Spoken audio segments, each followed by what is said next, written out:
My place card was behind a trash can. Just as I stood to leave, the groom, the man who betrayed my company, froze. He stammered, "Boss, the $100 million deal. Is it okay?" I turned back and tilted my champagne flute. At a wedding, some vows bind you for life, and some termination clauses activate in 30 seconds. My name is Avery Blackwell, and I am not the daughter you toast. I am the one you seat in the hallway. The Marigold Ridge Winery was, objectively, beautiful. It was the kind of place Tessa always gravitated toward, aggressively picturesque, designed for social media, with a price tag that screamed exclusivity and an underlying scent of manufactured charm. Rows of perfect heavy-leafed vines rolled over the hills, catching the late afternoon sun in a way that looked less like nature and more like a curated advertisement for wealth. I parked my car, a sensible, dark sedan, in the gravel overflow lot, far from the gleaming luxury vehicles chauffeuring the main guests. I had not come to celebrate. I had come to be seen, to fulfill the bare minimum of familial obligation, and to leave. My attire was my armor, a minimalist black sheath dress, impeccably tailored, severe in its simplicity. It was not a dress for a party. It was a dress for a board meeting or a deposition. My hair was pulled back in a tight, clean knot, no stray pieces, no softness. I was a weapon sheathed, but the sheath itself was a warning. I walked up the stone path, the sound of my heels a sharp, lonely counter-rhythm to the distant, saccharine strains of a string quartet murdering a pop song. The air was thick with oversweet florals, the cloying scent of peonies and roses fighting a losing battle against the perfume of 200 guests. The foyer was a grand, vaulted space with a massive, gilt-edged mirror that distorted reflections, making everyone look taller and thinner. Beside it, on an ornate easel, was the seating chart, a sprawling board, calligraphed in gold ink on a cream background.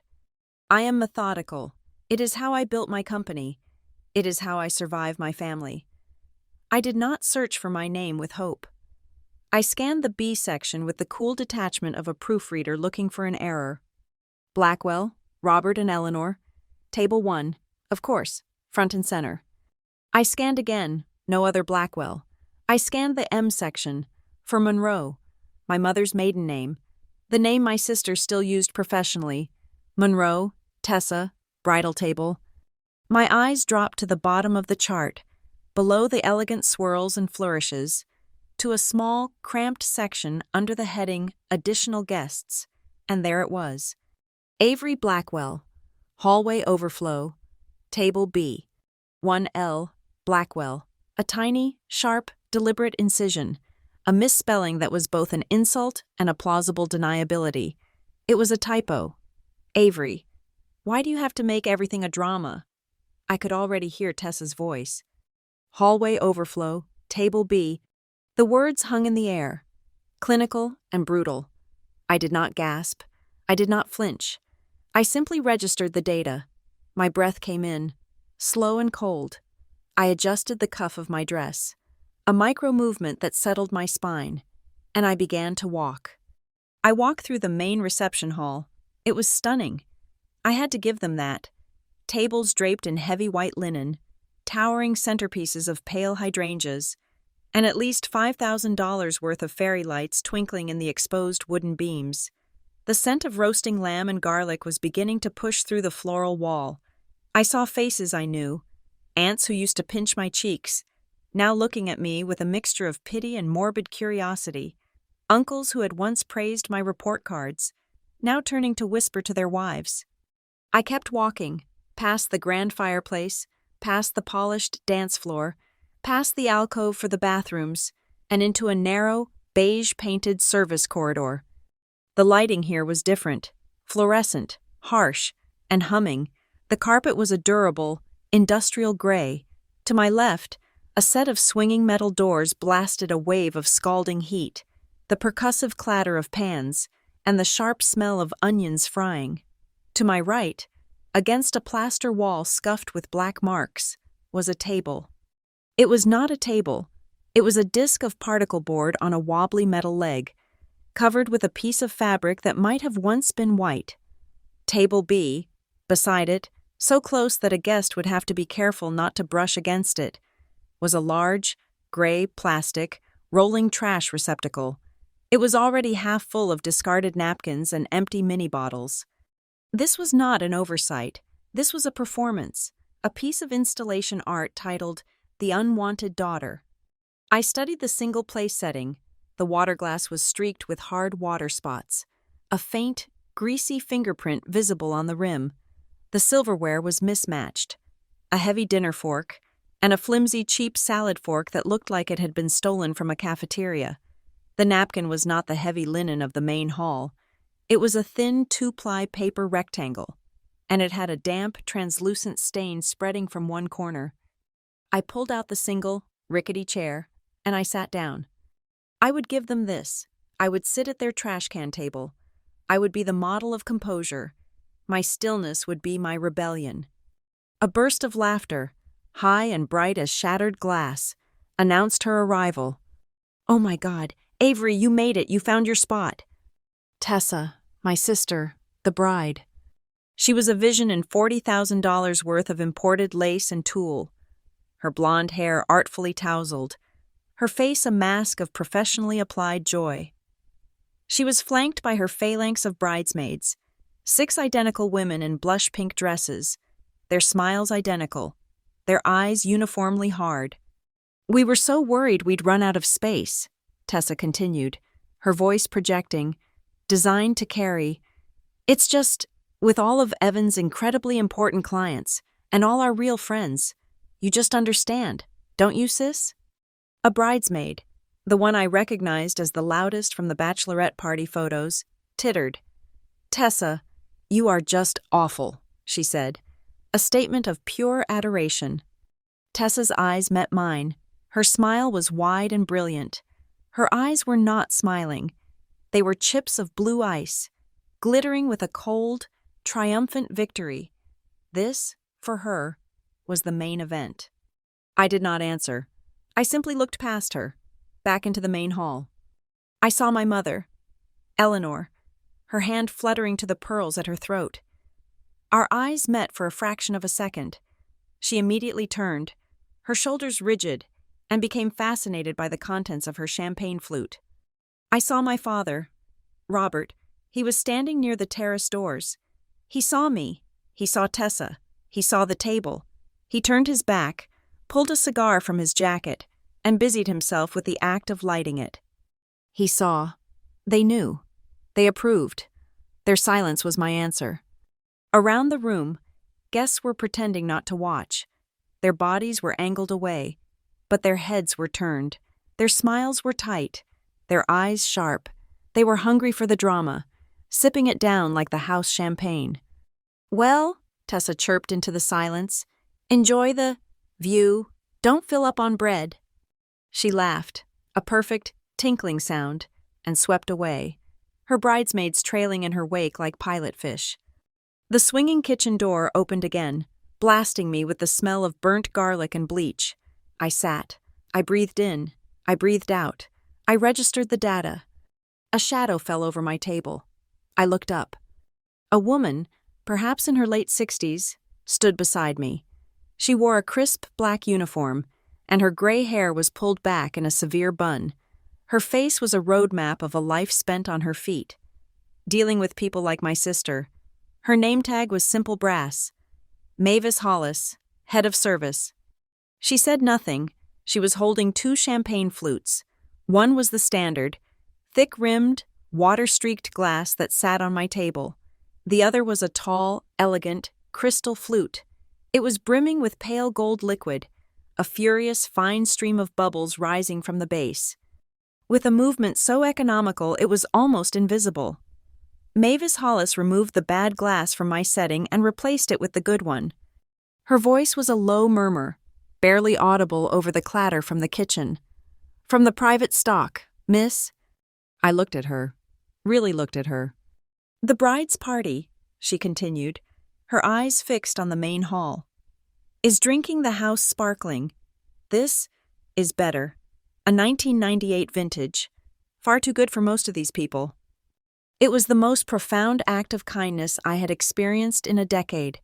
A small, silent, and deeply dangerous alliance. "Thank you, Mavis," I said. My voice was steady.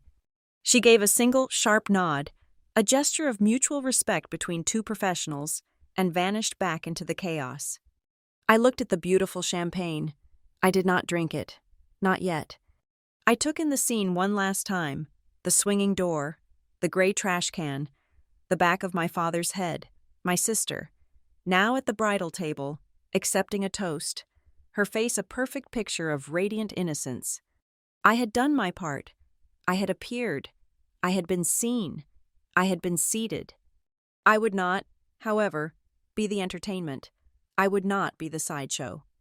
I picked up the stained paper napkin. I folded it once, neatly, and placed it on the table, next to the untouched, exquisite champagne. I stood up. My movements were deliberate, not angry, not hurried. They were the movements of a chief executive officer closing a deal. They were final. I smoothed the front of my black dress. I turned. I began to walk. I did not walk back into the main hall. I walked down the service corridor, toward the main foyer, toward the carved oak doors that led to the parking lot, to my car, to my life. The sound of my heels on the industrial carpet was absorbed, making my exit silent. The faint strains of the DJ, now playing some generic, thumping pop song, grew louder as I approached the foyer. Freedom was 10 feet away. "Wait, boss!" The voice was sharp, panicked. It was not a voice that belonged at a wedding. It cut through the music, through the laughter, through the clinking glasses. I stopped. My back was to the room. I did not turn. I heard the footsteps, heavy, frantic, clumsy, the sound of expensive dress shoes slipping on a polished floor. "Boss?" He skidded to a stop a few feet behind me, breathing hard. I could smell the sweat and the expensive, cloying cologne. Evan Rourke, the groom, my sister's new husband, my former project manager, the man I had fired for cause. "Boss," he panted again, his voice cracking with a terror that was profoundly out of place. And then he said it, the line that stopped the world, the line that changed everything. "The $100 million deal, is it okay?" Silence. It did not fall, it crashed. The DJ, seeing the groom run from the bridal table, faded the music into nothing. The clinking of glasses stopped. The laughter died in a dozen throats. Every single person in that vast, beautiful room turned. The bridesmaids, their mouths open, pink lipstick on their teeth. My mother, her hand frozen in the air. My father, finally, forced to turn and look at me.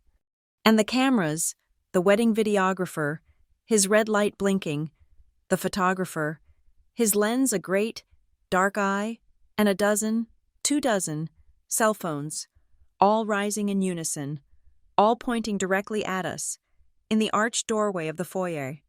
The air became heavy, thick, and utterly, perfectly silent. Only then did I turn. Slowly. I looked at Evan Rourke. His face was pale, slick with a sheen of perspiration that was not from dancing.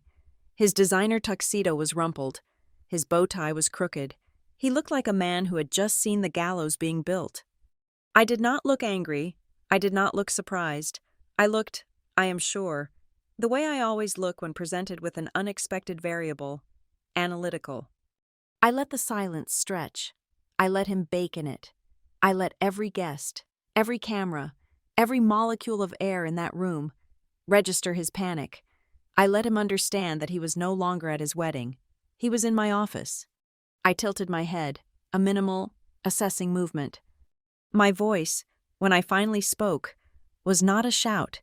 It was quiet, but it was designed to cut. It sliced through the entire winery, clear and cold as the vintage champagne I had left behind. You just said boss at your own wedding. To understand the silence in that winery, you have to understand the noise that came before it.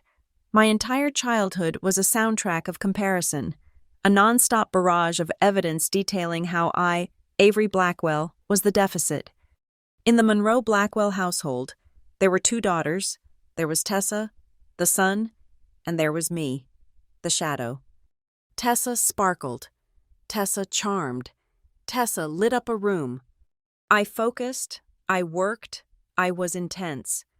When Tessa got a B- on a paper, it was because the teacher failed to appreciate her creative spirit. When I got an A-, it was Avery. What happened on that last point? Did you get lazy? Tessa was a performer. It was her designated role.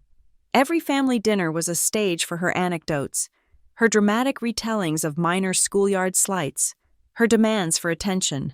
My parents, Robert and Eleanor, were her captive audience, her producers, her financiers.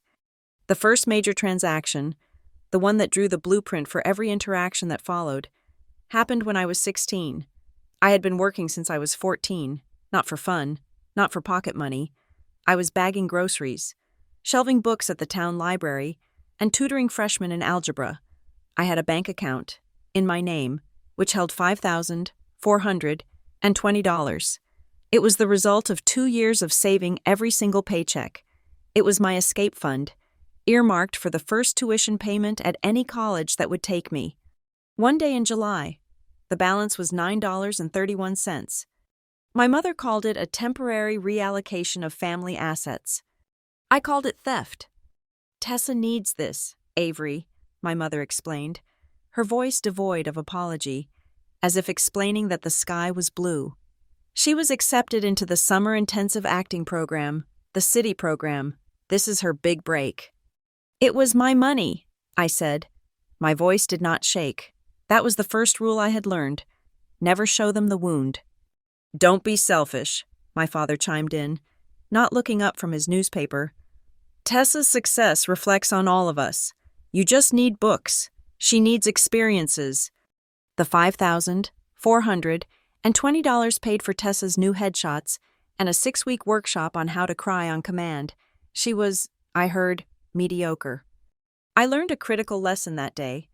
Affection was a currency, and I was bankrupt. Family was a business, and I was not a partner. I was a line item to be liquidated. I left for college at 18, and I never really came back. I left with 2 suitcases, a full academic scholarship that I had clawed for, and the $500 prize from a statewide essay contest on ethical governance. My parents did not attend my high school graduation. It was the same weekend as Tessa's regional dance qualifier. She placed 3rd. My scholarship covered tuition, but not living. So I worked. I worked 3 jobs. From 5 a.m. to 7 a.m., I cleaned the chemistry labs on campus, the smell of bleach and formaldehyde seeping into my clothes. From 6 p.m. to 10 p.m., I worked the reference desk at the university library, a tomb of silence and order that felt more like home than my actual home ever had. On weekends, I pulled 12-hour shifts waitressing at an all-night diner, learning to balance 6 plates on my arms and to smile through insults for a $2 tip.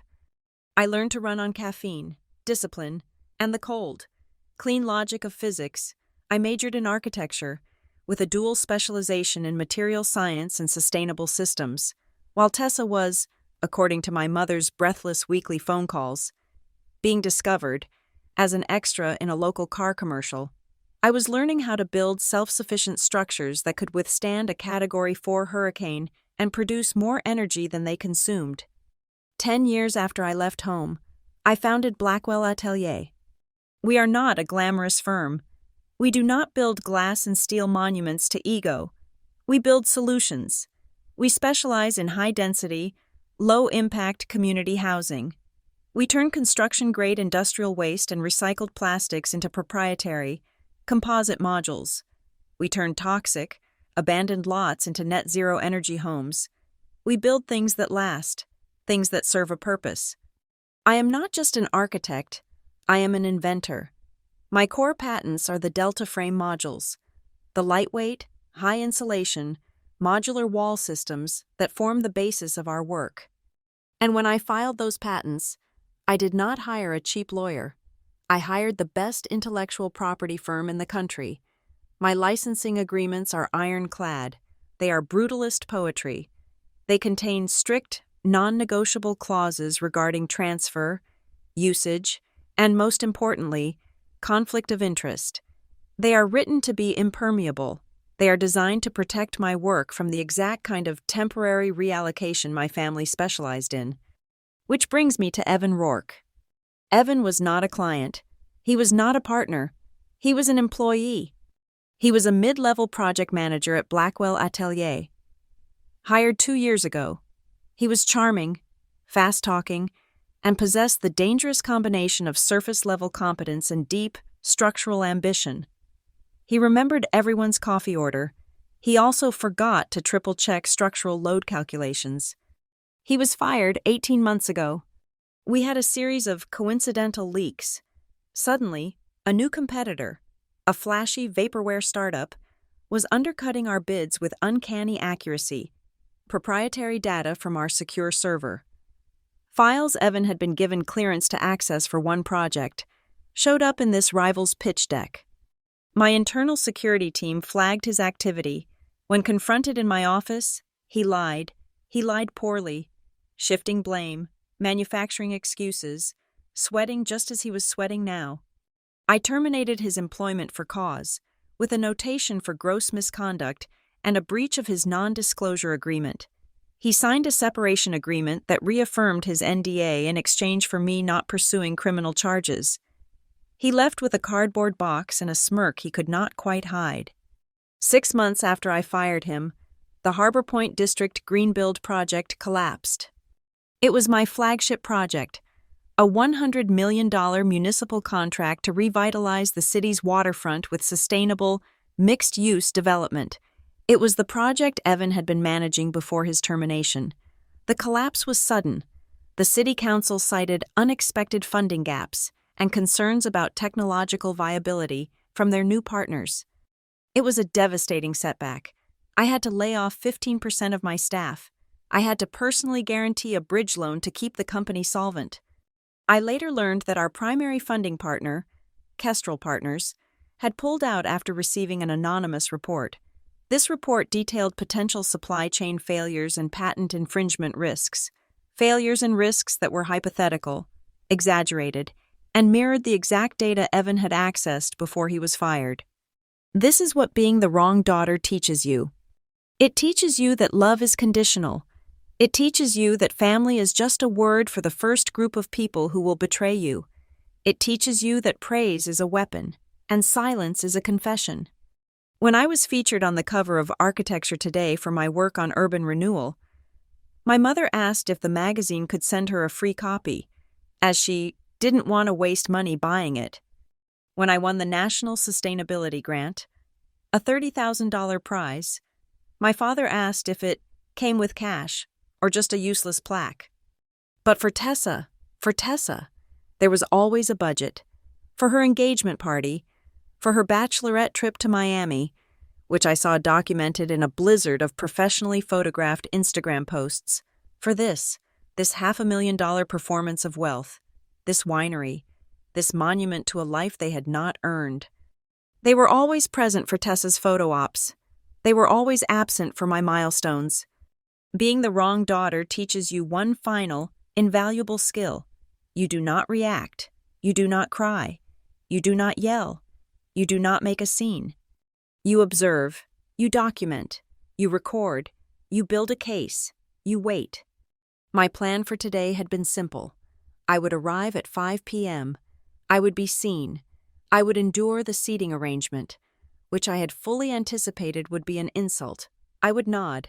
I would perhaps, if cornered, offer a monosyllabic "congratulations," and then I would leave. I had allocated exactly 1 hour for this entire performance. I had not allocated for this. I had not known, until this very second, who Tessa was marrying. The wedding invitation, which had arrived late, had been addressed from Tessa and Evan, no last name, a detail I had registered as another small, deliberate cut. Because, until I saw Evan Rourke standing at that altar, sweating through his tuxedo, I did not know that my sister, Tessa Monroe, was marrying the man who had tried to destroy my company. The man who was now, apparently, a partner at Kestrel. The man who was trying to revive the Harbor Point deal. The man who, based on the pure, undiluted terror in his eyes, had just realized that his new $100 million deal, a deal almost certainly based on the stolen concepts from Harbor Point and dependent on my Delta frame patents, required the one thing in the world he could not get. My signature, my approval, my okay.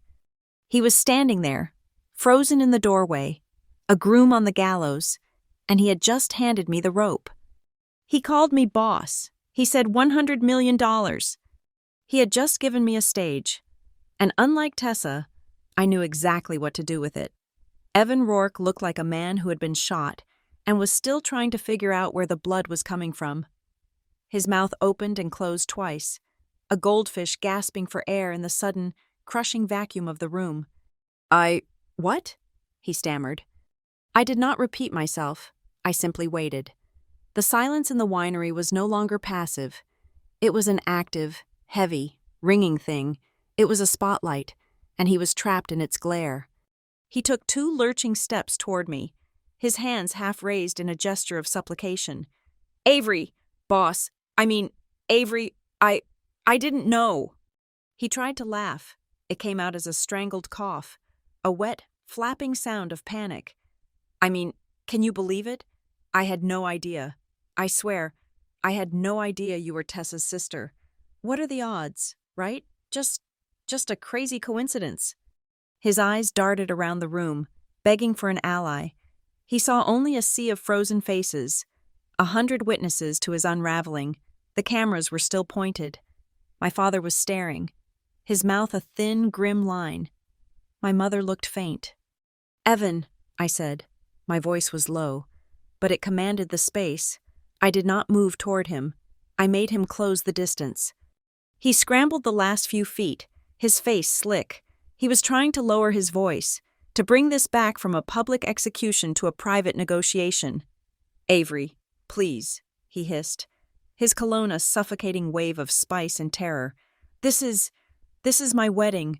We can't talk about this now. Whatever you think, it's a mistake. We can clear it up Monday. My treat, lunch, anywhere you want. He was still playing the old game, still the charming, fast-talking project manager, trying to smooth over a missed deadline. I didn't know, he repeated, the words desperate. She's Tessa Monroe. You're Avery Blackwell. I never made the connection. I swear on my life.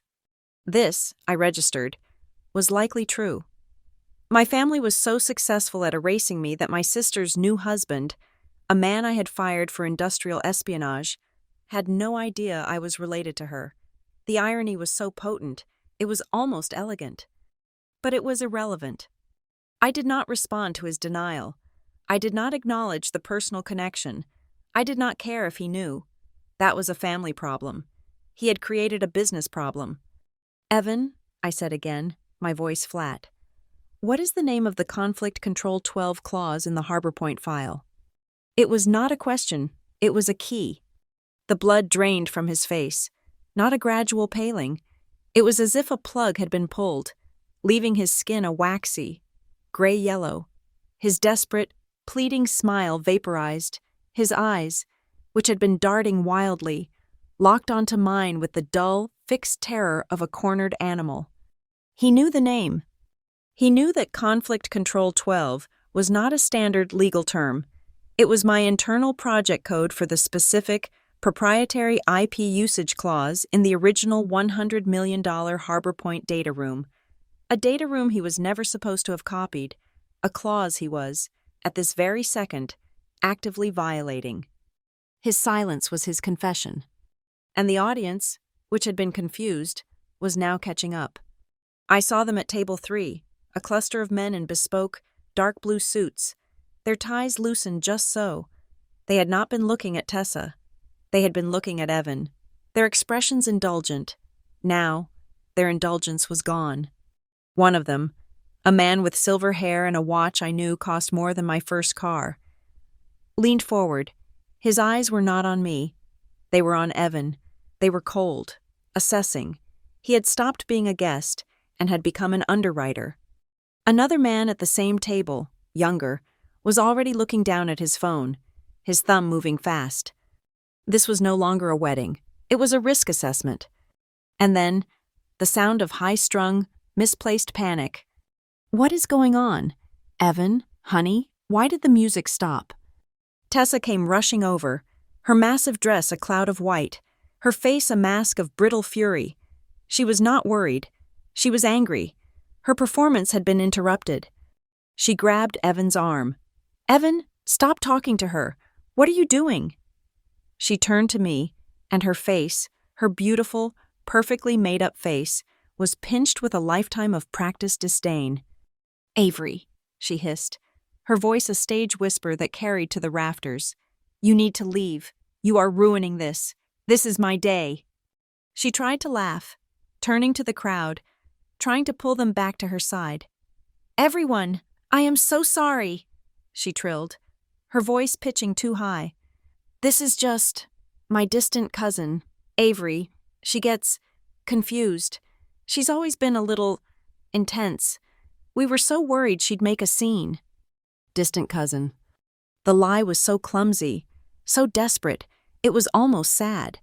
It was a last, frantic attempt to rewrite the narrative, to socially demote me, to sever the connection that Evan had just so fatally confirmed.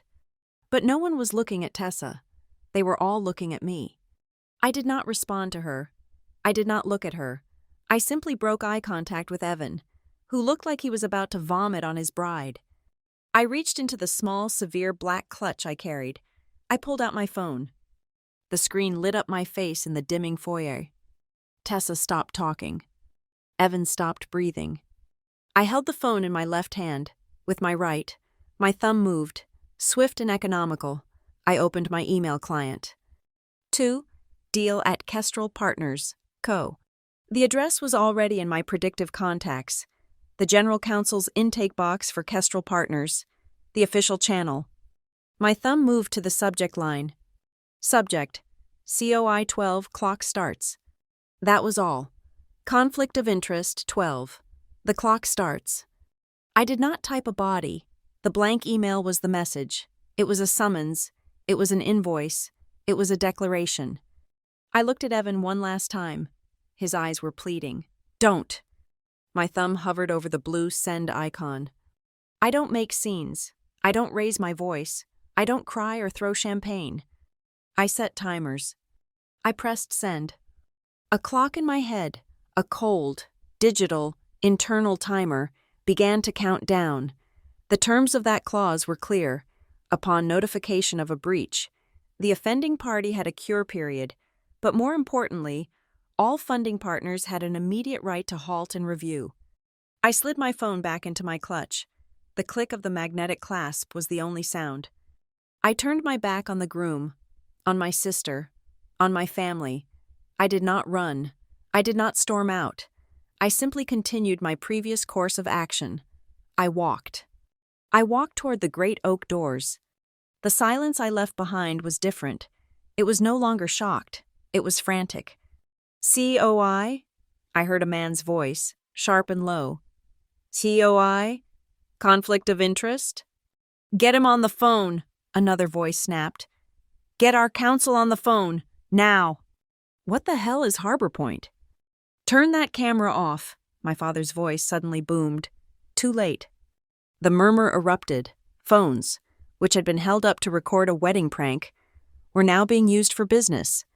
The finance guests from Table 3 were on their feet, not to dance, but to huddle, their faces grim. They were not looking at Evan with anger, not yet. They were looking at him like a bad investment, like a liability that needed to be contained. I reached the service corridor, my original exit path. Mavis Hollis was standing there, just inside the shadow of the swinging kitchen door, holding an empty silver tray. She had watched the entire thing, her expression unreadable. I passed her. She did not move, but she spoke, her voice a low murmur, meant only for me, a final benediction from my only ally. Don't rush, miss, she whispered. In a place like this, the wind changes very, very fast. I did not look back. The heavy oak door of the Marigold Ridge Winery closed behind me with a quiet, definitive thud. I was outside, in the cool, clean, evening air. Inside, in the heat and the light and the smell of wilting flowers, I had left Evan Rourke to explain to his new wife, his new in-laws, and his furious business partners what a conflict of interest 12 was, and why his $100 million deal had just flatlined at his own wedding. The timer was running. I did not go far. I stepped past the oak doors into the twilight, but I did not go to my car, not yet. I moved to the side, into the deep shadows of the winery's grand, stone-arched portico. The air was cool, smelling of damp earth and distant, fermenting grapes. It was a clean smell, a necessary contrast. I was processing the new data.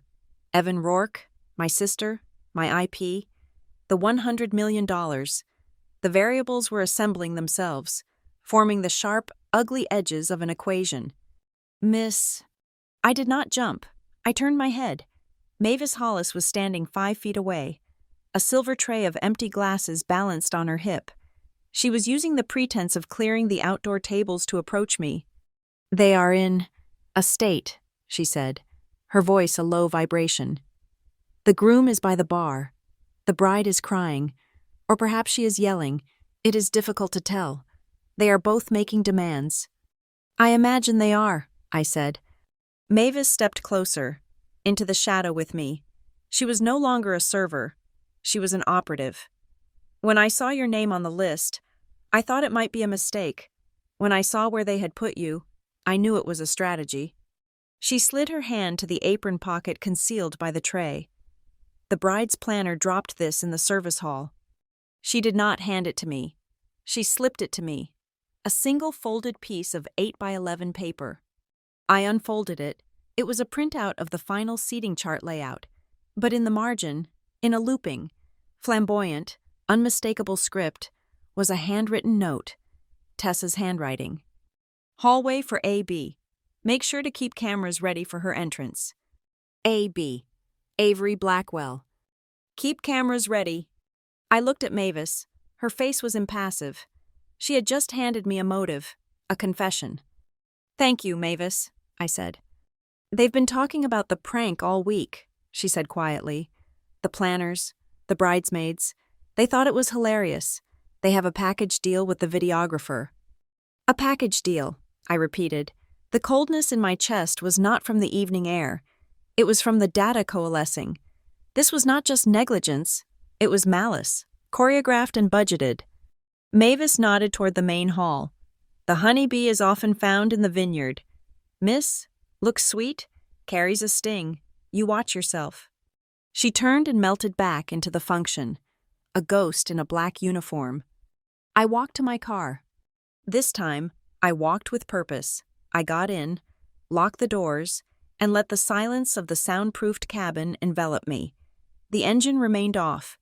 I did not need to go anywhere. I needed a secure terminal. I pulled out my phone. "Keep cameras ready." My fingers moved with the speed of an analyst running a diagnostic. First, the wedding planner. Tessa had tagged her in every obnoxious engagement post. I found her professional Instagram. I scrolled back 1 week. There it was, a smug, stylized post, a picture of a champagne glass blurred in the foreground. The text, "Love it when my clients have a great sense of humor and aren't afraid to have fun. Working on the details for a hilarious prank seating chart for a VVIP bride this weekend. Can't wait to see the video." Second, the venue. Marigold Ridge Winery. I went to their website. I clicked on Wedding Packages. I scrolled past the silver and gold. I found the platinum social media experience. The description was breathless. A fully immersive, curated event. Capture every candid moment. Includes the setup of up to 5 discrete location story cameras for your unique surprises. This was an ambush. They were going to seat me at a trash can, film my reaction, edit it for maximum humiliation, and post it to the world. That was Tessa's plan. Now for Evans. I opened a secure message channel to the one person I trust implicitly. Rhea, emergency. Are you online? Rhea Porter is the head of legal for Blackwell Atelier. She is faster, smarter, and more ruthless than any lawyer I have ever met. Her reply came in 3 seconds. Always. What's wrong? I sent her 2 files. The photo I had just taken of Tessa's handwritten note, and the screenshot of the wedding planner's Instagram post. I typed, "I'm at my sister's wedding. She is marrying Evan Rourke, the one I fired." Rhea's response was a single profane word that I will not repeat.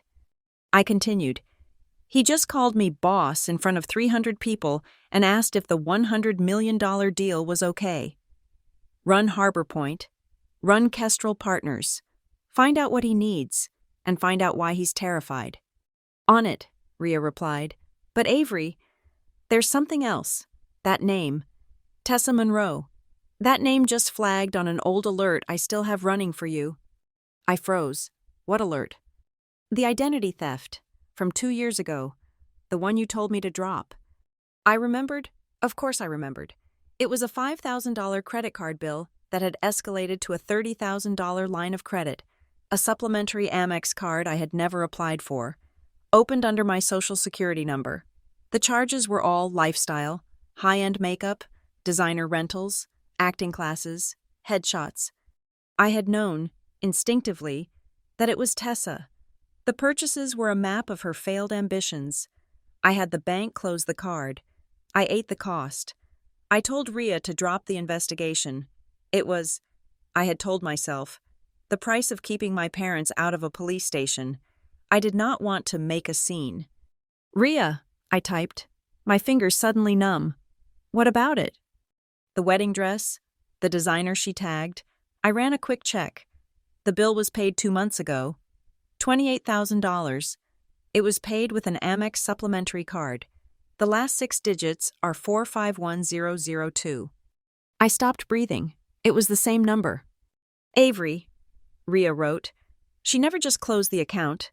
It looks like she, or someone with her, called the bank, claimed the closure was fraud, and used your full Social Security number to re-verify the account. They've had it open this whole time. They've been funding this wedding with a fraudulent line of credit in your name." The pieces clicked into place. The cruelty, the cameras, the stolen money. This entire, lavish, $500,000 spectacle was a party I was being forced to pay for in every conceivable way. My phone rang. It was Rhea. I answered. "Avery," she said, her voice sharp, no emotion. "I'm in the Kestrel files. It's bad." "Tell me." "It's Harbor Point. Evan took our entire proprietary pitch.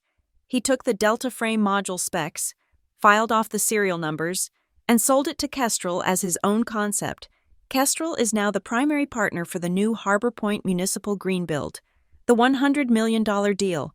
It's a city-issued green bond." "A green bond," I said. The words tasted like ash. "To qualify for a green bond rating, they have to prove sustainable sourcing. They have to prove the tech." "Exactly," Rhea said. "And the bond rating agencies, the ones who give it the green stamp that makes it marketable, they require certification of the underlying technology. They require proof of non-infringement." I saw the trap. "They need my patents. They need you. Avery, the IP licensing agreement, our agreement, the one Evan signed when he was hired and the one he's violating now, states that any sub-licensing or repurposing of the Delta frame technology for a new financial instrument requires the explicit, uncoerced, written consent of the CEO. A signature. He needed my signature." "Rhea," I said, looking out my windshield at the polished, expensive cars of the guests. "Who is underwriting the bond? Who's the money?" A pause, the click of keys. "It's a syndicate, but the lead bank, the one whose reputation is on the line, is First National Securities, the managing director on the file. The man who has to sign off for the bank to release the funds is a guy named Devin Hayes." "Table 3, I said. "He's here. I saw him. He's at the table with the other suits. He's a friend of the groom." The silence on the line was absolute. We both understood. "Avery," Rhea said, her voice dropping, When does that bond close? Evan just asked me if the deal was okay. He looked like he was going to die. It's not next week. It's now. Tonight. The deal term sheet must be locked by midnight for the Monday markets, Rhea murmured. He needed your signature. He couldn't get it. And he just realized that the woman his bride was setting up for a viral humiliation video is the only person on earth who can save his career or destroy it in the next 30 seconds. It was all there, the complete, sordid, and interlocking mechanism of my family. Tessa, running a social media humiliation prank funded by identity theft. Evan, running an industrial espionage scheme that had now cornered him. I looked back at the winery. The lights looked too bright. The music, which had just started up again, sounded thin and desperate. I had come here to survive a minor insult. I was now in possession of the evidence to dismantle 2 lives. I started my car. The engine was a low, powerful, and silent hum. I was no longer a guest. I was a creditor. And I was about to walk back into that reception and collect. I put the car in park. I did not turn off the engine. I sat in the driver's seat. The low, powerful hum of the motor, a vibration I could feel in my bones. I was not leaving. I was rearming. Rhea's voice was still in my ear, a crisp, digital signal cutting through the twilight. The bond term sheet is live. Avery, based on the timestamp of Evan's last frantic email to the underwriters, which I am also seeing in the metadata, they have until 5 p.m. to lock in the terms. After 5 p.m., market fluctuations would require a full repricing. The deal collapses. I looked at the dashboard clock. It was 4:32 p.m. They have 28 minutes, I said. And they need your signature, Rhea confirmed. Specifically, they need the certification of platform technology use for the Delta Frame modules. The rating agencies won't issue the final green bond certification without a letter from you, the patent holder, confirming a clean, unencumbered, and non-conflicted chain of title. No letter, no rating, no bond. The entire $100 million structure fails. This is the nature of corporate oxygen. In the world I live in, money is not the real currency. Liquidity is, approval is, the invisible, intangible assets of intellectual property and legal consent are the air everyone needs to breathe. You can have a 100-story building, but if you don't own the air rights, you are worthless. Evan Rourke had built a $100 million financial structure on stolen property, and he had just realized that I controlled the oxygen supply, and his new bride, in her $28,000 dress paid for with my stolen credit, had just spent the day trying to publicly suffocate me. Avery, Rhea said, her voice dropping, all business. I'm drafting the TRO, temporary restraining order. We can have an emergency injunction filed in 90 minutes. We can shut down the entire bond offering by 6:30. We'll sue Kestrel for tortious interference, Evan for the breach, and we'll file a criminal complaint for the identity theft. It was a beautiful plan, a clean, legal hammer blow. And it was wrong. No, I said. A pause. Rhea does not pause. Avery, they are actively stealing from you, both of them. You don't sue when you're angry. Rhea, I said. The words were a mantra I had built my company on. You sue when it's strategic. A lawsuit is a blunt instrument. It's messy, it's public, but it's slow. They'll bog us down in discovery. Evan will claim it was a misunderstanding. Tessa will cry and say she was confused. My parents will issue a statement about their troubled daughter. We will win, in 2 years, but we will be covered in mud. Then what's the plan? Rhea asked. Let them get away with it? I looked at the winery. The music had started again, a desperate, thumping bass line, like a heart monitor trying to revive a flatlining patient. They just gave me a stage, I said. They set up cameras. They invited an audience of financial underwriters. They wanted a performance. I'm going to give them one. I continued. They don't need a lawsuit. Rhea, they need oxygen. Evan needs my signature before 5 p.m. He needs a yes. And Tessa just needs her perfect wedding to not be the scene of her husband's financial ruin. I was forming the plan as I spoke, the pieces slotting into place with cold, hard clicks. Tessa has no idea what the deal is, does she? I said. Zero, Rhea confirmed. I'm looking at her social media footprint. She thinks Kestrel is just Evan's big important job. She's an accessory. She has no idea she's an accomplice to a felony. She will, I said. Rhea, I need 3 things. First, create a new, read-only data room, a single, simple web page, dataroom.1/harborpoint. What's in it? The original COI 12 clause from Evan's employment contract, the log files showing his unauthorized download of the Delta frame specs, time-stamped, a link to the patent registry, and the final separation agreement he signed, the one where he swore he had returned all proprietary materials. Avery, Rhea said, a note of grim admiration in her voice. That's not a data room, that's a kill box. Second, I said, I need you to send a single, anonymous text message with just that link. Send it to Devin Hayes at First National. Send it to the other partners at Table 3. Their numbers are on the Kestrel client list. Send it right as the toasts begin. They'll open it, Rhea said. They'll think it's from a whistleblower. They'll see the COI 12 clock and Evan's signature on the same page. He's done. Third, send a calendar invitation to the City Council Chair and the full Harbor Point Oversight Committee. Title it, Urgent, Breach of Public Trust and IP Conflict in Harbor Point Green Bond. Set the meeting for 6 p.m. today. That's in 1 hour and 20 minutes, Rhea said. It's a declaration of war. It's a backstop, I corrected. If Evan and his partners think they can ignore me, they will find themselves answering to the city government 60 minutes later. Understood.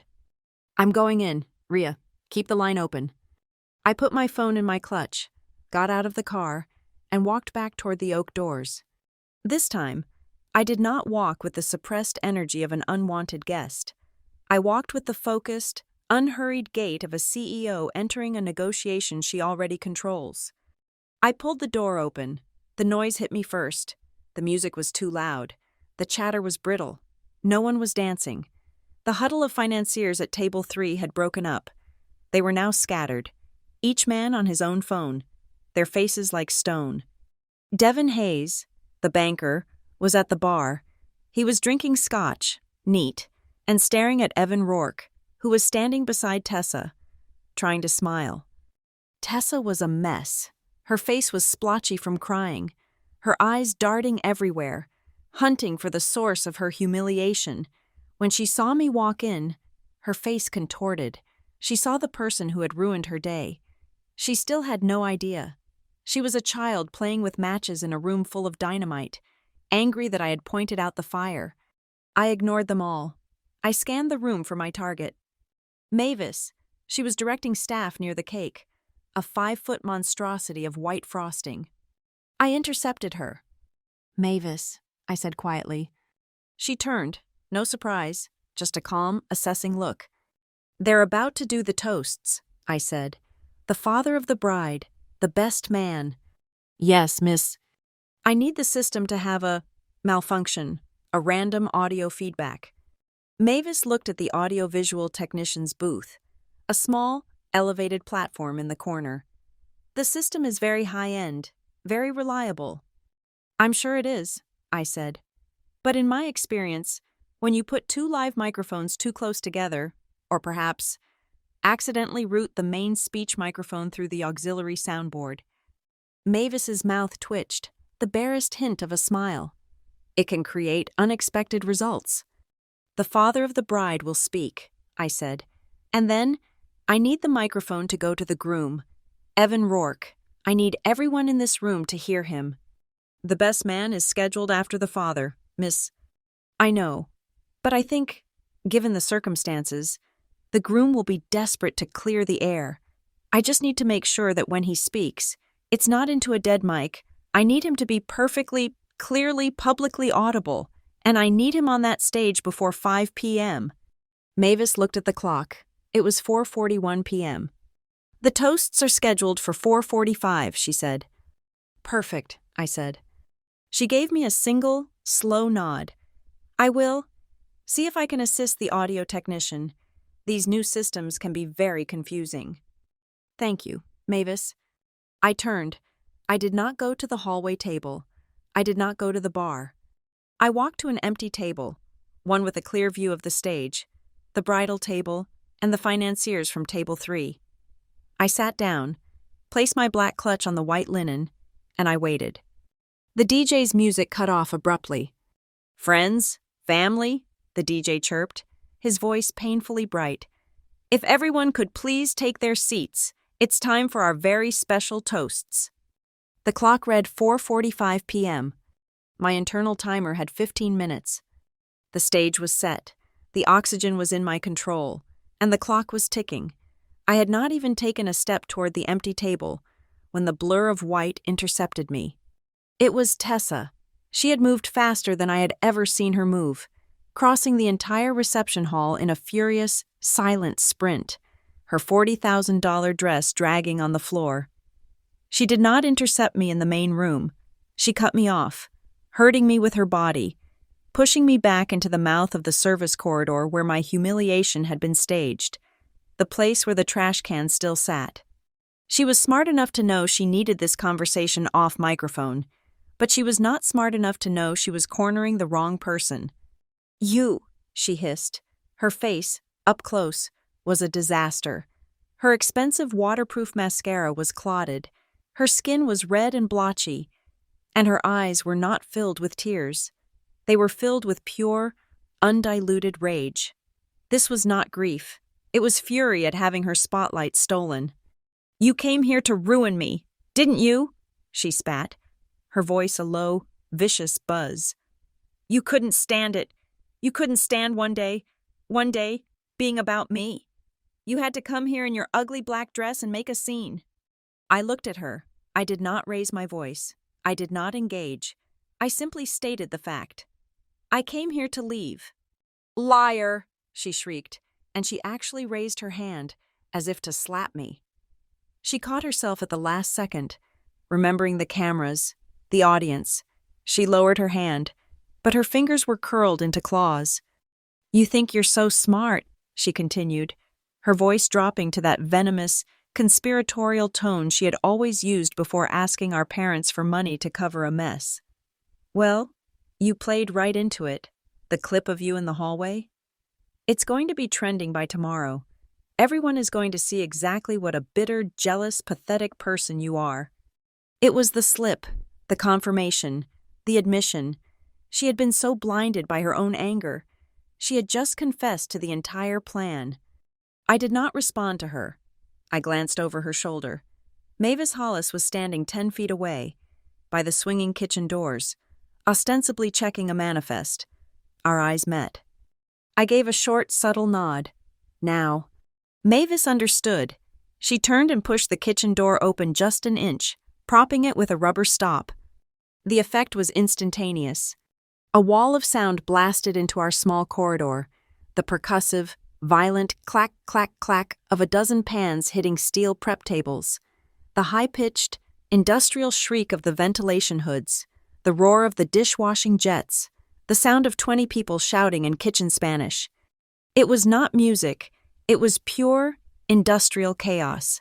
It was a pocket of white noise so dense, it was a physical barrier. No one in the main hall could hear us. No microphone, not even the discreet ones Tessa had paid for, could parse a single word over this din. We were, for all intents and purposes, alone. Tessa flinched, one hand going to her hair. What is that? Can't you have them stop? No, I said, my voice cut through the noise, clear and cold. I did not have to yell. My voice was trained to speak over the sound of construction sites. Hers was trained for the stage. In this environment, I was the predator. I reached into my clutch and pulled out my phone. Tessa's eyes narrowed. What, are you going to call the police?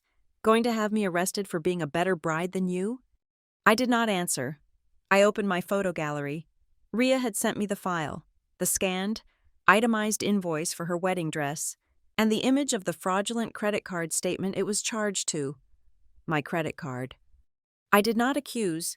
I did not yell. I did not use the words theft or fraud. Those were for a courtroom. This was for a sister. I simply held the phone up, the screen bright in the dim hallway. The charge was clearly visible. $28,155. Monique Louillier Bridal. And below it, the card number, Amex Supplementary Card, A. Blackwell, asked 451002. I just held it there, and I asked a single question. A small knife, slid neatly between the ribs. Who authorized you to use this number, Tessa? For the first time in her life, my sister was silent. The rage evaporated, the confidence, the brittle, theatrical fury, it all vanished. She stared at the screen, and I watched her process the data. I watched her brain, which had been so focused on floral arrangements and trending clips, slam into a problem it could not charm, bully, or cry its way out of. She did not answer. Her eyes, her terrified, guilty, suddenly very small eyes, darted. They left my face. They left the phone. They flicked, for one fatal second, over her shoulder, toward the main hall, toward Evan. She knew. She did not know the details. She did not know about Harbor Point, Orchestral, or the Delta Frame modules, but she knew. She knew the money was Evan's problem. She knew the re-verified credit card, the miraculous line of credit that had funded her entire fantasy, had come from him. She knew, in that instant, that her perfect man was a thief, and that I had the receipt. She looked back at me, her face pale under the makeup. She was, at last, afraid. I brought the phone down. I leaned in, close enough that I could smell the expensive, wilting flowers in her hair, close enough that my voice could drop to a whisper and still slice through the kitchen noise. "This is your moment, Tessa," I said. "This is the choice. You have a room full of cameras you paid for. You have an audience. You have a groom who is, at this very moment, in the middle of committing a $100 million act of fraud." Her eyes widened. The number, 100 million, registered. It was a number so large, it had its own gravity. "Your little hallway prank is over," I whispered. "But my business meeting is just beginning. Your cameras are about to film something very interesting. They are about to film your new husband trying to explain a conflict of interest clause to his banking partners during the toasts. They are about to film his career, and your entire future, evaporating." I let that hang in the air. I let her visualize it, the shame, the humiliation, the real kind, not the kind she had planned for me, the kind that comes with lawyers and jail time. "So you have a choice," I said. "Right now, you can go back out there and keep playing the role of the blushing bride. You can let your cameras roll while he is publicly executed. You can be the star of a video that will actually go viral. The groom who stole $100 million. I paused. "Or, you can choose. You can turn off your cameras, the ones you paid for with my money. You can turn them off, and you can let your husband save himself. Or not." I smiled, a small, cold, unfamiliar expression. "You can choose to turn off your social media experience, or you can let them all film him." She was trapped. For the first time, Tessa Monroe was genuinely, truly trapped. If she did nothing, her dream of viral fame would be realized. But as a tragedy, her wedding would be the backdrop for a white-collar crime. If she acted, she would have to admit defeat. She would have to go to her precious videographer and cancel the performance. She would have to give up the prank. She was standing, caught between two different kinds of light, the hot, artificial glare of the stage lights she craved, and the cold, flashing, warning light of the disaster her husband had created. She stared at me, her mouth working, but no sound coming out. A sharp tap-tap-tap on the doorframe a few feet away. We both turned. Mavis Hollis was standing there, a silhouette against the bright, expectant light of the main hall. She did not look at us. She looked at the clock on the wall. "It is time for the toasts," she said, her voice a calm, neutral, final judgment. The kitchen noise behind me stopped as abruptly as it had begun. The door swung silently shut. I turned from Tessa, I did not wait for her answer. Her choice was irrelevant to my next move, but I had given it to her. A small, final courtesy, a test. I left her standing in the corridor, next to the trash can, her $40,000 dress pooling on the dirty floor, finally understanding that her perfect day was over. I walked back into the main hall. The clock on the wall read 4:44 p.m. It was time, the DJ's voice, artificially bright, sliced through the tense quiet. Okay, Marigold Ridge, are we ready for some toasts? A smattering of confused, half-hearted applause. The room was on a knife edge. The musicians were gone. The financiers from Table 3 were not looking at the stage. They were staring at their phones, their faces illuminated by the blue light, their expressions grim. All right, the DJ continued, blissfully or willfully ignorant.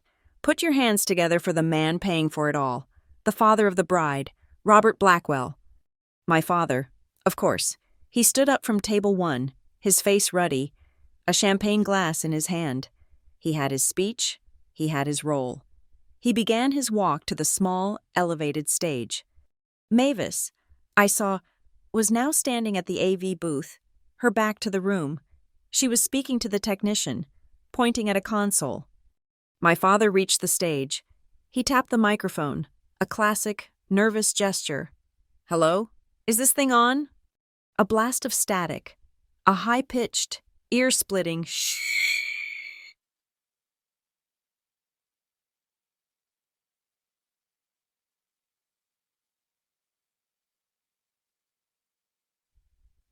Ripped through the speakers. It was not feedback. It was an assault. Guests winced, hands flying to their ears. My father jumped back, spilling champagne on his tuxedo. Whoa! The DJ yelled, his voice now distorted. Sorry, folks. Technical difficulties. Bobby, my man, just hold on a sec. The shriek cut off, replaced by a dead, humming silence. My father stood on stage, looking lost. Well, he tried to joke, but his mic was dead. Try the other one, the DJ suggested. There was another microphone on a stand, intended for the best man. But before my father could move, a new figure lunged for it. Evan Rourke. He moved with the desperate, clumsy energy of a drowning man, scrambling onto the stage and grabbing the second microphone. He had to say something. He had to fix this. He had to regain control of the narrative. Ha! Thanks, Dad, Evan boomed, his voice now echoing, far too loud. Through every speaker in the winery, Mavis, I noted, had solved the audio problem perfectly. My father froze, his own speech forgotten, and stared at his new son-in-law. Just wanted to jump in, Evan said, his laugh a high-pitched, metallic bray. Just wanted to say thank you all for coming. It means so much. To me, to Tessa. He fumbled for her name, as if he had forgotten it. He was trying to be charming. He was trying to be the groom, but he was sweating so profusely his collar was dark, and his eyes were not on his bride. They were locked on the men at Table 3. And as he spoke, a new image flickered to life on the massive LED screen behind him. The screen had been projecting a tasteful monogrammed T&E logo. Now, that logo dissolved. It was replaced by a stark, black and white square. A QR code. Underneath it, in clean, simple, sans serif font, were two words: Harbor Point Transparency. Evan had not seen it. His back was to the screen. But the entire room had a collective intake of breath. The guests, who had been confused, were now riveted. This was not a wedding. It was a hostile takeover. BZZT, BZZT, BZZT. A new sound, layered over Evan's frantic babbling. It was the sound of 300 phones, all receiving a notification at the exact same instant. My phone, in my hand, buzzed once. It was the text from Ria's system. The link. Data room. Once. Harbor Point. I watched as the financiers at Table 3, and the lawyers, the investors, the rivals at other tables, all looked down at their phones. read the text, and then, as one, aimed their cameras at the QR code on the screen. They were in the data room. They were seeing the SOI 12 clause. They were seeing Evan's signature on the separation agreement. They were seeing the logs. So, as I was saying, Evan continued, his voice cracking. It's a new beginning, and, He trailed off. He had finally noticed the silence, the quality of the silence. No one was smiling. Everyone was reading. At table 3, Devin Hayes, the lead banker, had his phone to his ear. He was not making a call. He was listening to a voicemail he had clearly just received. He looked at his watch. He looked at me. Then he leaned over to the man next to him, the co-underwriter. I could not hear him, but I could read his lips. "If that COI clock is open," he hissed, "we're hung. The entire deal is hung." The man next to him, the one who had been laughing loudest at my father's jokes an hour ago, just said one word: Jesus. I remained at my table, at the threshold of the room. I was not on stage. I was not in the corridor. I was in the perfect position of an auditor. I was observing. I was not a participant. I was the consequence. The clock on the wall, a grand, fake rustic monstrosity, read 4:51 p.m. Ria's text had been timed perfectly. It was not just a link. It was a countdown. COI 12 clock, 9 minutes remaining. The financiers saw it. They understood it. This was not a legal threat to be handled on Monday. This was a live bomb with a digital timer. Evan, finally, turned. He saw the QR code. He saw the words, Harbor Point Transparency. His face crumpled. It was a physical collapse. His features imploding. The blood, the charm, the arrogance, all of it drained out of him, leaving a hollow, terrified shell. He whipped his head around, his eyes wild, searching the room. He was not looking for Tessa. He was not looking for my father. He was looking for me. His eyes found me. They locked. He raised the microphone, his hand shaking so violently the mic stand rattled. "Boss!" he yelled. The word was a primal scream, echoing off the rafters. "Boss! Avery, please, we can talk about this. We can talk privately." He had done it. He had confirmed it all, in front of his partners, his investors, his new wife, and her entire family. He had admitted I was the one in charge. He had admitted there was something to talk about. The clock read 4:53 p.m. My phone vibrated in my hand. A text from Ria. "Clock is live. 7 minutes." Tessa, who had been standing, frozen, at the bridal table, finally moved. She looked at Evan, her husband, who was begging me for a private meeting. She looked at the financiers, who were all standing up, their chairs scraping, their voices now a low, angry murmur. And then she looked around the room. She looked at her bridesmaids, who were huddled together, filming the entire thing on their phones, their faces a mixture of horror and ecstatic, morbid glee. This was far better than a hallway prank. She looked at her friends, the 200 guests. Not one person was looking at her with sympathy. Not one person was moving to comfort her. They were all looking at me, or at Evan, or at their phones. She had spent $500,000, most of it stolen, to be the center of attention, and in that moment, she realized she was the center of a catastrophe. She realized, in that cold, fluorescent-lit instant, that not a single person in this room was truly, meaningfully, hers. They were just an audience, and the show was over. Evan was stumbling off the stage, his hand outstretched. "Avery, wait, just 5 minutes, that's all I'm asking." My father was still on the stage, forgotten, his own microphone still dead. The DJ, seeing the chaos, did the only thing he knew how to do. He hit a button, a generic, upbeat, pop song blared to life. "I just want to have some fun." It was a grotesque, surreal soundtrack to the disaster. Mavis Hollis, her work complete, stepped out from the AV booth. She walked onto the dance floor. The microphone Evan had used, the live one, had been knocked from its stand in his panic. It had rolled onto the floor, emitting a low thump, thump, thump. Mavis did not turn it off. She simply walked over to it, picked it up, and placed it, gently, deliberately. She placed it on its side, in the exact geometric center of the polished dance floor. It was a small, black object on a vast, empty stage. It was a punctuation mark. It was an accusation.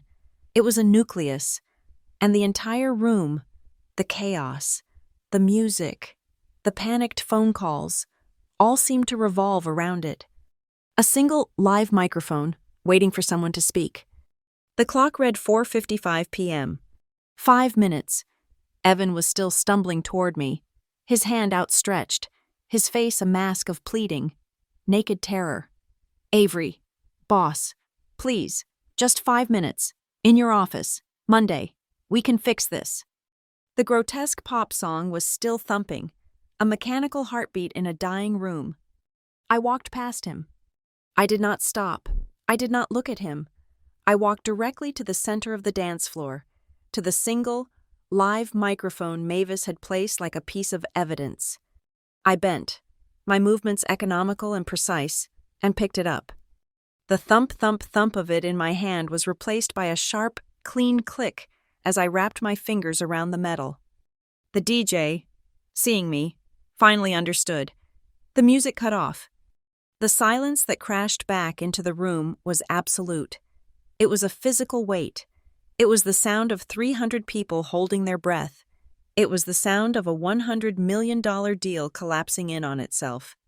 I turned, not to Evan, but to the room. I turned to table 3, to Devin Hayes, who was staring at me, his face pale, his phone clutched in his hand. My voice, when it came, was not a shout. It was not a whisper. It was amplified, calm, and it owned every molecule of air in the winery. I understand, I said, my voice echoing slightly, that there is a question of a signature, a last-minute requirement for a $100 million deal, a deal that cannot close at 5 p.m. without my consent. I saw Evan flinch. The public naming of the time, the deadline, was a new wound. The clock on the wall read 4:56 p.m. I will provide the necessary conditional comfort letter to the rating agencies, I continued.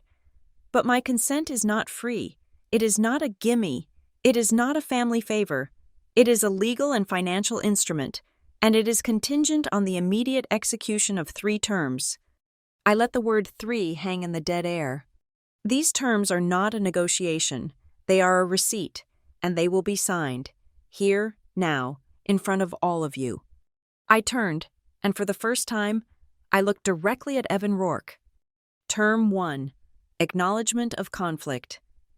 My voice was a flat, cold line. You, Evan Rourke, will state, right now, into this microphone, that you had access to proprietary intellectual property, specifically the Delta Frame module specifications, during your former employment at Blackwell Atelier. You will then sign a document, which you are about to receive, acknowledging this breach and attesting, under penalty of perjury, that you will not, now or ever, use this information again without explicit, paid-for licensing. Evan looked like I had just struck him. He opened his mouth, but no sound came out. I did not wait. I turned to Devin Hayes. Term 2. Restitution. This was not a misunderstanding. It was theft. Blackwell Atelier, however, will not be pursuing damages. Instead, Kestrel Partners, as the primary beneficiary of this breach, will immediately fund a $2 million endowment. It will be called the Marigold Engineering Grant, providing scholarships for local women entering sustainable engineering programs. It will be managed by a neutral third party. This is a non-negotiable cost of business. Mr. Hayes, consider it a late licensing fee. Hayes did not flinch. He just nodded. Once, a cold business calculation. The deal was still worth it. Finally, I turned my head. My eyes found table 1. My mother, my father, and then I found Tessa, who was still standing in the hallway entrance, a ghost in a white dress, her face a pale, horrified mask. Term 3, respect. I did not use my whisper. I used the microphone. This event was staged. It was a deliberate, planned, and filmed attempt at public humiliation, paid for with stolen money. A gasp went through the room. My mother's hand flew to her pearls. Therefore, Tessa Monroe, you will come to this microphone. You will apologize, on record, for the prank seating. You will apologize for the coordinated filming. You will commit, in writing, to the permanent, verifiable deletion of all video and social media content created for this purpose. And your parents, Robert and Eleanor Blackwell, will co-sign that document, affirming their complicity and their commitment. My father looked like he was having a stroke. My mother was sheet white. Those are my terms, I said, my voice dropping, but the microphone catching every icy syllable. A timer is about to be set. If these terms are not met, if any signature is withheld, or if any party fails to perform their required action, I will consider that a full rejection. At that point, my 6 p.m. meeting with the City Council is confirmed. The letter of non-consent and a full report on the IP conflict and the identity theft will be delivered. The Harbor Point deal will not be hung, it will be terminated, with cause. I held my phone up. My council is now distributing the binding resolution. You should all feel a buzz. As if by a single, invisible string, a sound filled the room. Bizzt. Bizzt. Bizzt. Every phone in the room. A mass airdrop request from Rhea Porter. Harbor Point resolution and acknowledgement. I looked at the giant LED screen. The QR code and the Harbor Point title vanished. They were replaced by a single, stark, white, digital clock. It read 10:00. Then 09:59, 9:58. Evan Rourke stared at the 10-minute timer on the screen. He stared at the 4:57 p.m. time on the wall clock. He stared at the DocuSign agreement that had just lit up his phone. He was trapped in a box of conflicting deadlines. He needed my signature before the bank's 5 p.m. deadline, but my terms had to be met first, and my timer, the only one that mattered now, gave him until 5:07 p.m. But by then, the deal would be dead. He had to do it. He had to do all of it. He had to confess, fund a scholarship, and get his new wife to apologize. In the next 3 minutes, Evan. It was Devin Hayes, the banker. His voice was a low, brutal command. He was not a guest. He was not a friend. He was an underwriter. He looked at Evan, then at me, then at the clock, and he gave a single, sharp nod. Sign it. Evan, sign the damn thing, now! Evan's hand was shaking so violently he could barely hold his phone. He looked at the document. He looked at me, his eyes begging. I just held his gaze. He stabbed at the screen with his thumb. Click. Now you, Mrs. Rourke, Hayes snapped, turning his fury on Tessa. We don't have time. Read the apology. Sign the paper. Evan, his face ashen, stumbled toward his bride. Tessa, please, you have to go up there. You have to sign it. All eyes, every camera, every guest, every financier, all of them turned to Tessa. She stood there, her body rigid. She looked at the document on her own phone. She looked at Evan, the man she had married. She looked at me, the sister she had tried to destroy. Her hands were shaking. Her entire body was vibrating. Her lips were pressed together in a bloodless white line. The room was as silent as a church. The only sound in the entire winery was the rhythmic, digital click, click, click of the timer on the screen, counting down, second by second. 9:13, 9:12. The digital timer on the massive screen was a metronome for the panic. 9:04, 9:03. Every tick was a hammer blow. Evan Rourke was a man being vivisected. He looked at Devin Hayes, who was no longer his friend but his executioner. He looked at Tessa, who was a statue of his own making. He looked at the clock. 9:01. He signed. His thumb, slick with sweat, stabbed at the sign button on his phone so hard he nearly dropped it. A small, yellow, completed checkmark appeared on his screen. My own phone buzzed instantly. A notification from Rhea. Rourke's signature received. I knew what he had just signed. It was not just an acknowledgement, it was his career. Rhea had embedded a specific, non-negotiable clause. Any further breach, any newly discovered violation, any failure to comply with the terms of the new fund would trigger his immediate, for cause, non-negotiable resignation from Kestrel Partners, with a full forfeiture of his shares. He had saved his $100 million deal, but he had just handed me the keys to his office. 1 signature down, 2 to go. The entire room, a single, multi-headed creature, turned its gaze from Evan to Tessa. "Tessa." Evan's voice was a ragged croak. "Please, now, you have to." The clock was at 08:50. She did not move. She was paralyzed in the hallway, her face a blank mask of white makeup and red, splotchy terror. "Mrs. Rourke!" It was Devin Hayes again, his voice a razor. He had no time for politeness. "The clock. Read the apology. Sign the document." This, finally, is what broke her. The command, the humiliation, the realization that the banker, the man who represented the money, was giving her an order. She began to walk. It was not the glide she had practiced. Her veil was torn. Her dress was bunched in her fists. She walked like a prisoner, stumbling over the dance floor, moving toward the single, black microphone I held. She did not look at me. She could not. She stopped 3 feet away. I did not hand her the mic. I held it out, an offering, a weapon. Her hand, when it took the microphone, was shaking so violently that a small, electronic thump echoed through the speakers. She opened her mouth. A squeak, a small, choked intake of air. She looked at her bridesmaids. They were standing, their phones finally lowered. The giddy, cruel excitement was gone. Their faces were pale. This was not fun. This was not a prank. This was real. This was ugly. This was a social suicide, and they were, by proximity, contaminated. They began to quietly, one by one, put their phones into their purses. There was no more content here, only consequences. "Tessa, honey, that's enough." My father's voice. Suddenly, he and my mother were on their feet, moving toward the stage. "This is ridiculous. Avery, you've made your point." He was still trying to manage the scene, to reassert his paternal authority. He took 1 step toward the dance floor.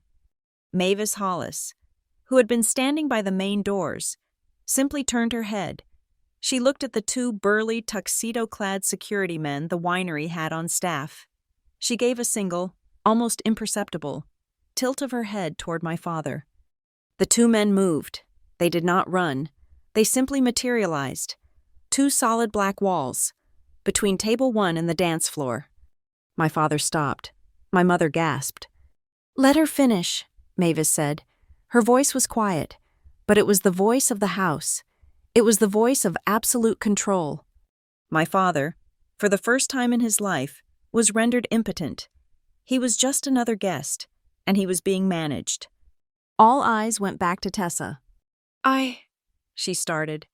The word was a dry sob. She took a breath, and she read. She did not read from her heart. She read from the DocuSign agreement on her phone, the words Rhea had drafted for her. I apologize," she whispered, her voice cracking over the speakers, echoing through the room. The seating arrangement, the one in the hallway, it was a prank. I planned it. I planned it to embarrass, to humiliate. She choked on the word. This was not a performance. That was the most brutal part. All her life, Tessa had performed. She had performed joy, sadness, and charm, but she had no script for this. She had no acting class technique for this kind of raw, unfiltered, public self-destruction.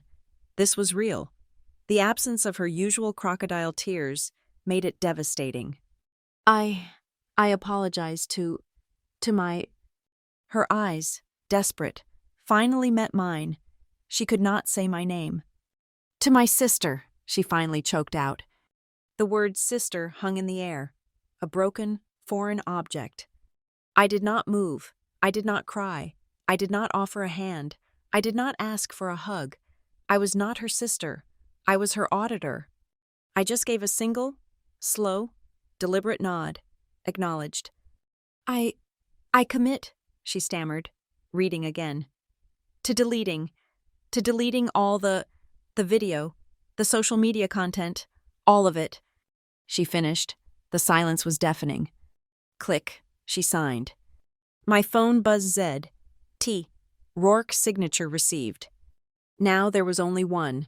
The timer read 0712. I turned, microphone in hand, and looked at table 1. Term 3, I said, my voice cutting. Robert and Eleanor Blackwell, cosign. My mother looked like she was going to faint. Avery, please, she whispered, a useless, pathetic sound. Cosign, I repeated. My father stared at me. His face was purple. He was a man trapped between his own public image and his complete financial and social ruin. Robert, Devin Hayes's voice was tired. Sign the paper. My father's hand went to his phone. He signed. My mother followed, her hand guided by his, her eyes closed. My phone buzzed Z.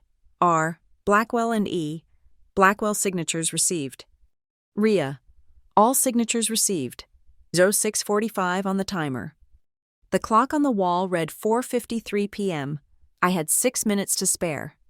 My phone buzzed Z again. Rhea. Conditional comfort letter sent to First National Securities and all associated underwriters. We are green. The 6 p.m. City Council meeting is now canceled. It was over. I looked at Devin Hayes.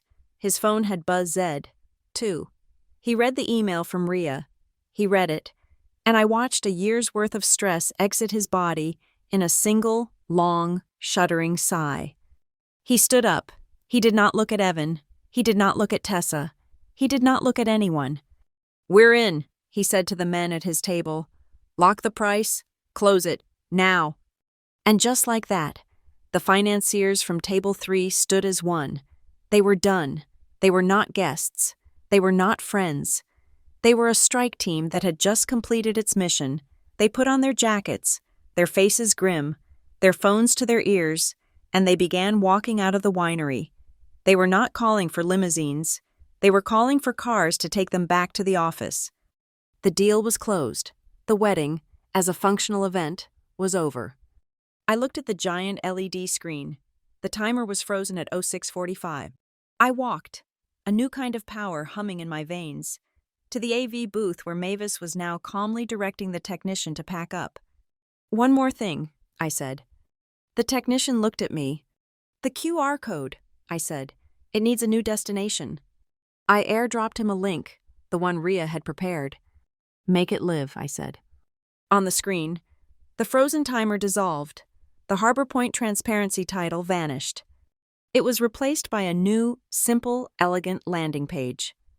The Marigold Engineering Grant for Women. A $2 million endowment, funded by Kestrel Partners. The first scholarships will be awarded next fall. I left the booth. I walked toward the exit. The guests were standing in stunned, whispering clusters. They were not eating the cake. They were not dancing. They were just watching. My parents were at their table, my father's head in his hands.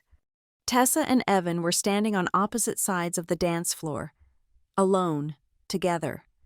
I reached the great oak doors. Mavis was there, as if she had been waiting for me, holding a single, tall, crystal flute of the 1998 vintage champagne. She held it out to me. I believe you left this, she said. I took it. I did not drink. She looked at me. Her eyes, which had seen everything, were clear. You chose the right light, miss, she whispered, and at exactly the right time. I nodded, a small gesture of thanks. I paused at the door and looked back one last time at the wreckage. The music was off. The party was a corpse. The flowers were wilting. All these people. This audience my sister had so desperately craved were just standing there, staring. I realized they were not an audience. They had never been. They were just mirrors. They were there to reflect, to magnify, to distort. They had reflected Tessa's cruelty. They had reflected Evan's panic. And they had reflected my terms. A wedding is supposed to be about what binds people, but today, it had been about what breaks them. I turned my back on the room full of mirrors and walked out into the clean, cold, evening air. The grand, rustic clock on the winery wall was a hangman's timepiece. Its long, black, minute hand clicked, mechanical and final, moving with a definitive thud to the 12. 5 p.m. Simultaneously, the massive LED screen that had been counting down our fate flashed from 0001 to 0000. The room was so silent I could hear the hum of the wine refrigerators from behind the bar. The SOI 12 clock had hit its mark.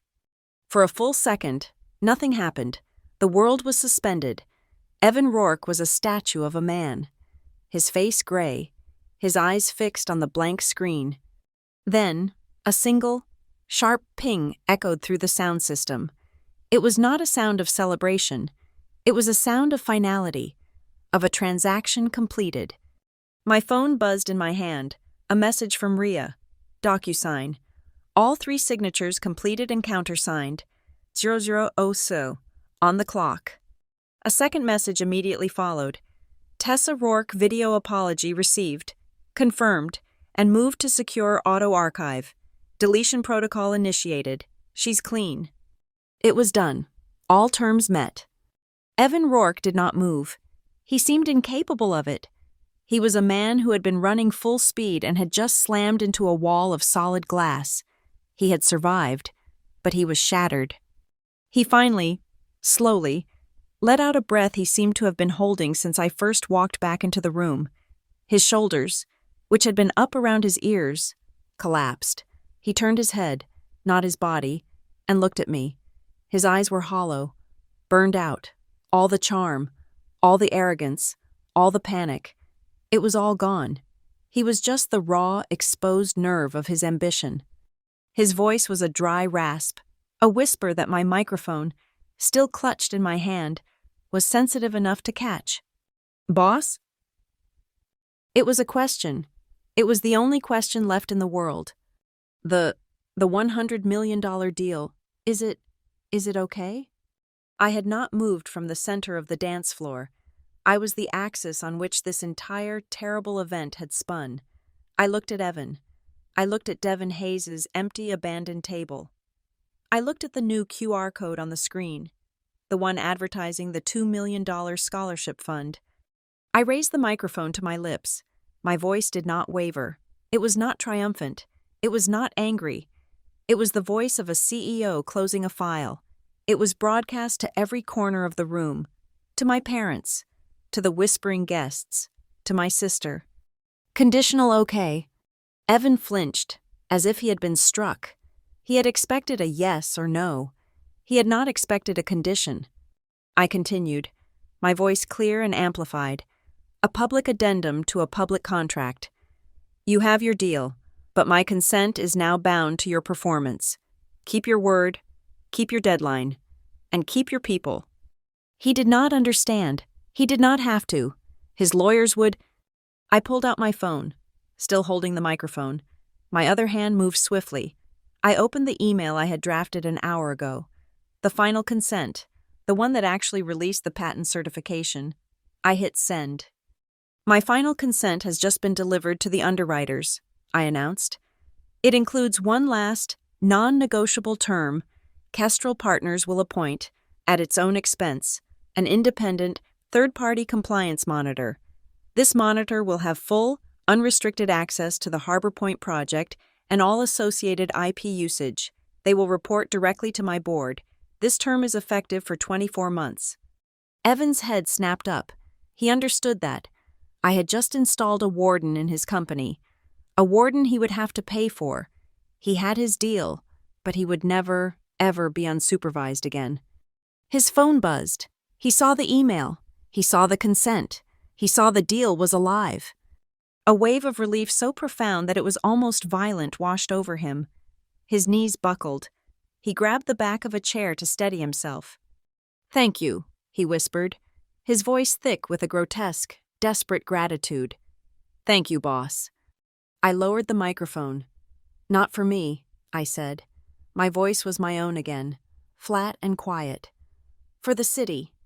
I set the microphone down on the polished floor, in the exact center of the room, and I turned to leave. The crowd of guests parted, a sea of whispers and staring, judgmental faces. They were not my problem. They were just mirrors, and I was finished looking at them. "Avery." The voice was quiet, hesitant, a voice I barely recognized. I stopped. Tessa was standing in my path. Her veil was gone. Her makeup was ruined. Her $40,000 dress was stained and torn at the hem. She was not the star. She was not the victim. She was just Tessa. She did not try to hug me. She did not cry. She did not apologize again. She just stood there, her hands clasped in front of her, looking at the floor between us. "The scholarship," she said, her voice small and raw. The one for the women, the engineering grant." I waited. She looked up, and her eyes, for the first time in her life, were clear of performance. They were just tired and resolved. "I'll be at the selection," she said. "The first one, for the interviews. If that's okay, I'd like to be there." It was not an apology. It was a single, tiny first step. It was the first honest thing she had ever said to me. I did not smile. I did not forgive her, but I acknowledged her. "We'll be in touch," I said. I walked past her. I did not look at my parents. I did not look at anyone.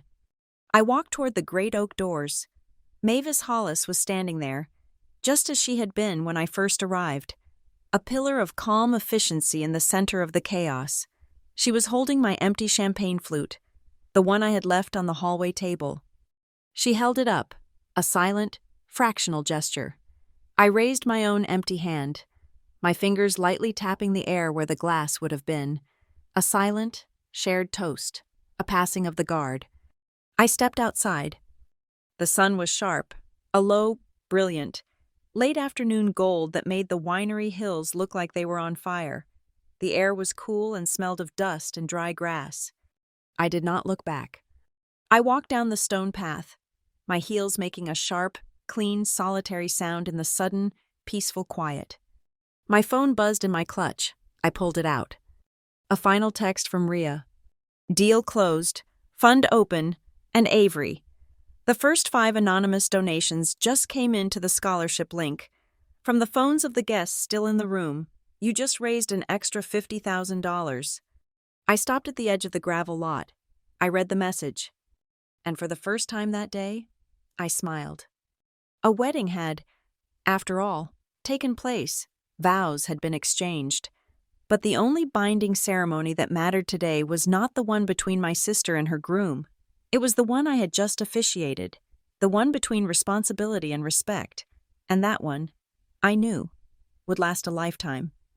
Thank you for listening to my story. I'm curious, where in the world are you listening from? Let me know in the comments below so we can connect. And please share your thoughts. Be sure to subscribe to Lila Revenge Stories. Like this video, and support us by hitting the hype button so this story can be heard by more people.